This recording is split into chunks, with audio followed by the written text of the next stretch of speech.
Welcome back, guys.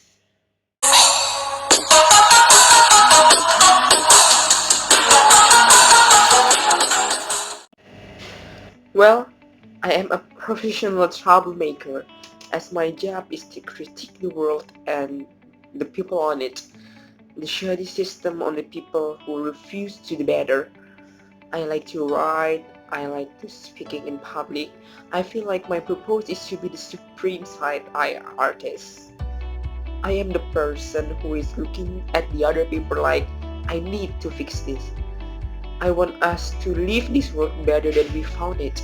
And how I choose to impact change is by speaking up and being the first and being the domino.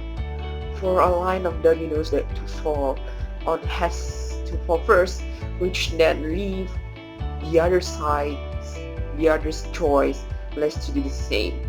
And the domino that falls, we're hoping that, okay, the next person that sees this inspired to be a domino. Being a domino for me looks like speaking up and doing things that are really difficult, especially when they are needed, with the hope that the others will follow suit. And here's the thing, I am the person who says that what you might be thinking but dare not to say. A lot of times people think that we're fearless, but people who do this were fearless. We are not fearless. We are not unafraid of the consequences of the sacrifice that we have to make by speaking truth of power. What happened is we feel like we have to because there are the too few people in the world willing to be the domino, too few people willing to take the fall. We are not doing it without fear. Now let's talk about fear. I knew exactly what I wanted to be when I grew up. I was like, I am going to be a doctor. Doctor was the dream. I pretty much had to give up the dream that because I was afraid of what happened next. So it took me that too long on things that was what my purpose was. And then I realized that fear has a very concrete power of keeping us from doing and saying that are our purpose. And I was like, you know what?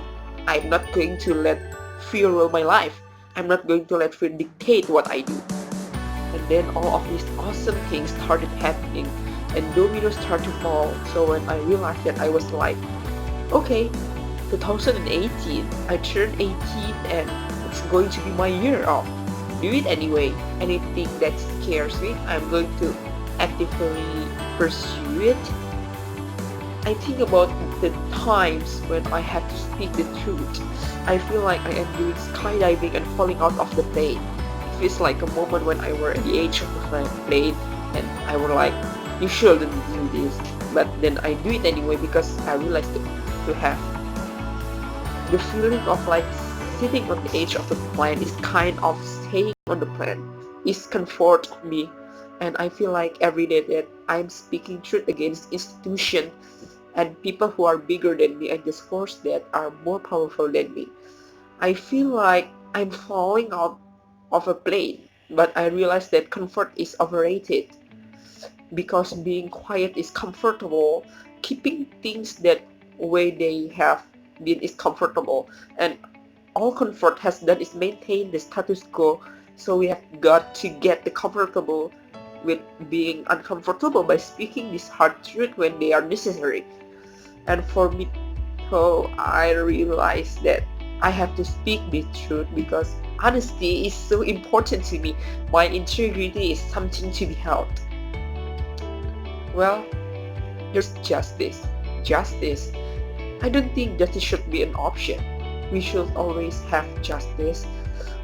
Also, I believe in shea butter as a core value, and I think the world would be better if we were more moisturize it. But beside that, with this as my core value, I have to speak the truth. I have no other choice in the matter. But the people like me, the professional troublemakers, should not be only ones who are committed to being these dominoes, who are always falling out of the plane, for example, or being the first one to take this hit. People are so afraid of these cute consequences. not realizing that there are many times when we walk in a room and we are some of the most powerful people in those rooms. We might be the second most powerful, the third most powerful, and I firmly believe that our job in those times is to disrupt is happening. And then if we are not, is the most powerful in two of the us hand together, it makes us powerful. It's just like consigning the woman to the meeting. You know, the woman who cannot seem to get her word, or just making sure the other person who cannot make a point is being heard. Our job is to make sure they have room for that. Everyone's well-being is community business. If we make that point, we will understand that for the times when we need help, we wouldn't have to look around so hard if we made sure we were somebody else's help. And there are the times when I feel like I have taken very public tumblers and fall. One day, people need me to talk in a conference. I feel that I want to go to the conference, but I also understood that my silence served no one. So I fearfully spoke out about the publicity, and other persons start coming out and to talk about. I too, me too, have faced this type of high payoff inequality, and it started a conversation about discriminatory pay practice, and this conference was participating in. I feel like I was the domino that time I read a disturbing memoir by a public figure and wrote a piece about it. And I knew that there was a person more powerful than me and could impact my career, but I was like, I have to go to do this. I have got to do this. And fortunately I did, and I pressed publish, and I ran away. And I came back to a viral post, and people being like, oh my gosh, I'm so glad somebody finally said this. And it started a conversation about mental health and self-care, and I was like, okay, alright, these things that I'm doing, I guess alright, it's doing something. And then so many people have been the domino when they walk about how to have been assaulted by the powerful man, and it's made million people join and say, me too. People and system counts on out of silence to keep us exactly what we are.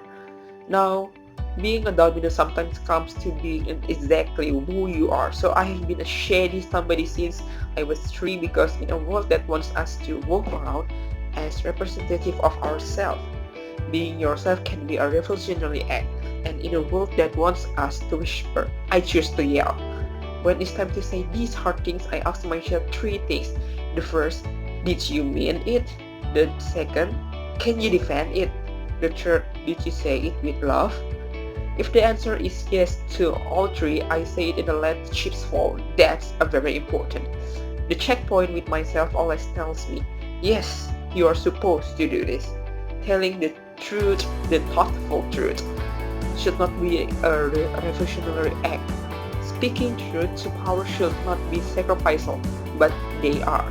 But I think if more of us choose to do this for the greater good, we'll work in a better space than we are right now. Speaking of greater good, I think we commit ourselves to tell the truth with bridges to common ground, and bridge that our base of truth will collapse.